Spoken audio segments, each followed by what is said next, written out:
Ó, quarta-feira tem Botafogo e Vasco, tem clássico, 7h30 da noite no Nilton. Confronto direto ali na briga por vaga na Libertadores. Conversar com a Ana Flávia Nunes, que tem informações do Botafogo pra gente. Oi, Ana Flávia. Ei, Escobar, tudo bem? Boa tarde para você, boa tarde a todos. Botafogo treinou hoje de manhã aqui no CT. Os jogadores acabaram de sair, já pensando então nesse confronto de quarta-feira contra o Vasco. Depois de um mês de outubro de muitas oscilações, a equipe agora busca regularidade para ficar na parte mais alta da tabela e conseguir a tão almejada vaga na próxima Libertadores. Depois do empate no fim de semana em 0-0 com o Mirassol, o Botafogo agora está em sexto lugar na tabela do Brasileirão com 48 pontos. Mas ó, a preocupação com os desfalques continua, tá? São 9 jogadores no departamento médico e a expectativa para o clássico de quarta-feira é de que o Botafogo tenha o retorno de alguns nomes, como por exemplo do Savarino, que ficou fora do último jogo por causa de uma alteração clínica que não foi detalhada pelo Botafogo. Depois do jogo contra o Mirassol, o técnico David Ancelotti, o Ancelotinho, deu entrevista falando que ele espera também conseguir o retorno do Tuco Correia para o clássico. O atacante argentino está se recuperando de uma lesão muscular na panturrilha direita, então há essa expectativa desse retorno também, Escobar. Ana Flávia. Porque tudo que podia acontecer, aconteceu e protegeu um pouco o Botafogo. Eu cheguei num momento que eu não tô animada pro próximo jogo por conta do meu time, eu tô por conta do que aconteceu na rodada. Parece que o Botafogo tá assim, eu não quero ficar na Libertadores, vai ficar assim. Tá mais ou menos desse jeito, o povo tá empurrando o Botafogo ali na zona de classificação. E mais um jogo muito ruim. A gente teve, falamos aqui na sexta-feira, o Tuco Correia, do nada, já foi mais uma baixa, um jogador que veio de um jogo contra o Santos bom. O Savarino também, por uma questão de virose lá, também ficou fora. E aí o Ancelotinho mexeu, porque teve desfalques e teve que ajustar. Mas faz escolhas que às vezes eu não concordo. Por exemplo, o Jefinho vinha de um bom jogo contra o Santos, 2 assistências. O Jefinho começou no banco. Aí ele pegou e colocou o Santi, que estava sendo o melhor jogador do Botafogo nos últimos jogos, e coloca ele arrastado para o lado esquerdo. Colocou Nilton, Marlon e o Danilo. Eu, particularmente, não gosto muito do Danilo jogando de costas para a jogada. O Danilo é um menino que eu gosto que ele jogue olhando para o campo, para ele ter noção. E ele é um cara que, se ele tiver que avançar, ele vai avançar. Então, Pedrosa, eu vou dizer... Os desfalques estão aí, estão acontecendo, é uma coisa que está até muito alarmante, né, para o torcedor, tá falando, o que está acontecendo? Mas eu também, às vezes, não concordo com algumas escolhas do treinador, o Pedrosa. Eu acho que ele foi claramente, até por uma frase que você disse, que é, o Mirassol ainda não perdeu em casa. Ele claramente foi para pelo menos conseguir pontuar lá em São Paulo. Eu acho que quando você escolhe 3 volantes ou 3 meias, digamos assim, como o Danilo, o Nilton e o Marlon Freitas, você está fazendo uma formação para você se defender. É claro que o Mirassol teve algumas oportunidades, mas o Botafogo também teve. Foram 10 chutes para cada lado, o Mirassol teve uma oportunidade mais clara, o Botafogo não conseguiu criar tanto assim.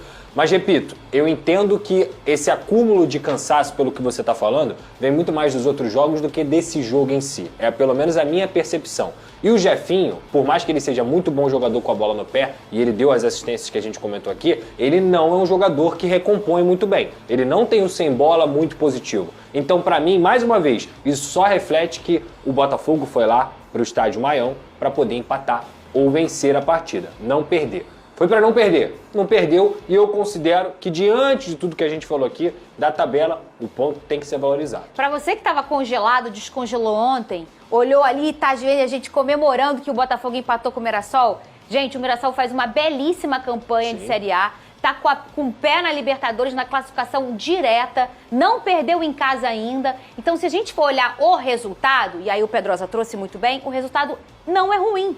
Não é ruim. Empatar hoje com o Mirassol no Maião não é ruim. Só que o jogo foi tão ruim, porque sabe o que me lamentou, Pedrosa e Venê? É que o Mirassol jogou mal. Então, se o Mirassol não estava legal, por que não também ter um pouco mais de coragem? Ah, é legal, talvez foi uma responsabilidade ali para empatar, porque o empate não é ruim.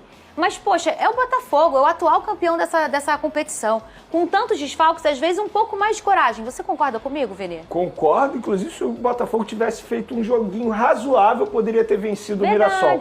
Porque de fato isso me espantou, porque o Mirassol vem fazendo boas partidas no Campeonato Brasileiro, sobretudo em sua casa, e jogou muito mal, foi um jogo terrível. 2 finalizações do gol dos dois. Tudo que você falou aí, né, nada exagerado, muito pelo contrário, foi um dos piores jogos de fato do Campeonato Brasileiro, se não da temporada do futebol brasileiro em 2025. Foi um jogo muito ruim. Então, se o Botafogo tivesse feito um pouquinho melhor, poderia ter conquistado uma vitória.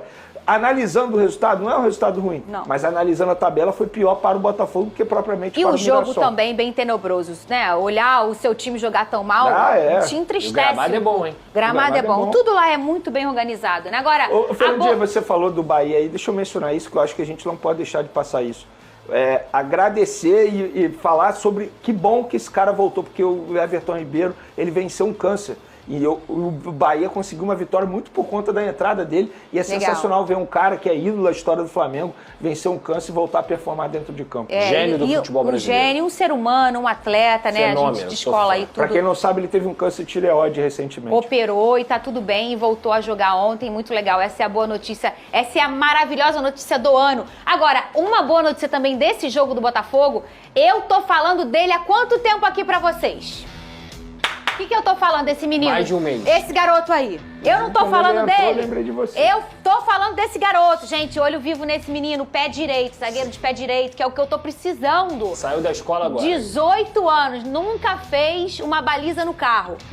Nunca fez a baliza no carro. A carteira de motorista ainda não tem. Ele fez ontem, fez a estreia dele, entrou, jogou, ele celebrou a oportunidade, publicou lá na rede social. É uma honra poder vestir essa camisa, eu só tenho a agradecer ao Botafogo e a Deus por essa oportunidade incrível, esse dia tão especial. Imagina a alegria da família, olho vivo botafoguense. Ontem ele não entrou de zagueiro, não. Tirou o Newton e botou ele. Falar nisso, o Newton também jogou mal. Mal, todo mundo jogou mal. Senhora. Eu quero ver o Marquinhos de zagueiro, pé direito. Eu quero, esse menino merece uma oportunidade. Ele de zagueiro, de pé de lado direito, ali jogando onde ele sabe bem. E vocês vão ver que o menino não vai deixar a desejar. Vamos beber água, Vene Casagrande? São 2 litros por dia no mínimo. Torcida alvinegra, uma ótima tarde a todos. Eu tô chegando com tudo nessa terça-feira, com muitas informações do nosso glorioso. Glorioso empatou com a equipe do Mirassol, né, jogando fora de casa. Então, assim, um bom resultado. Mas o David Ancelotti tem que começar a rever alguns conceitos dele, tá botando um time que tá deixando muito a desejar para o torcedor botafoguense. O torcedor do Botafogo se acostumou com o time super vertical, super ofensivo, e ver esse time do Botafogo é uma vergonha. Então, assim, alô, David Ancelotti, vamos tentar, né, vamos querer, né, fazer esse time ficar cada vez mais ofensivo.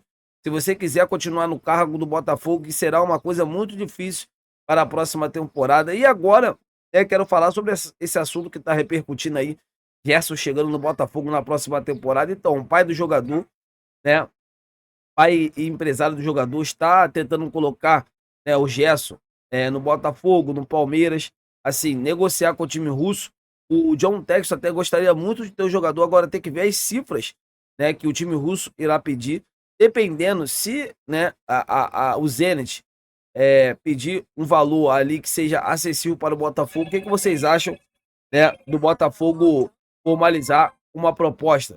Seria uma boa, né, ver o Gerson com a camisa do Botafogo? Deixa aqui nos comentários, eu quero ver a opinião de todos vocês. Eu tô indo nessa, fiquem com Deus e até a próxima!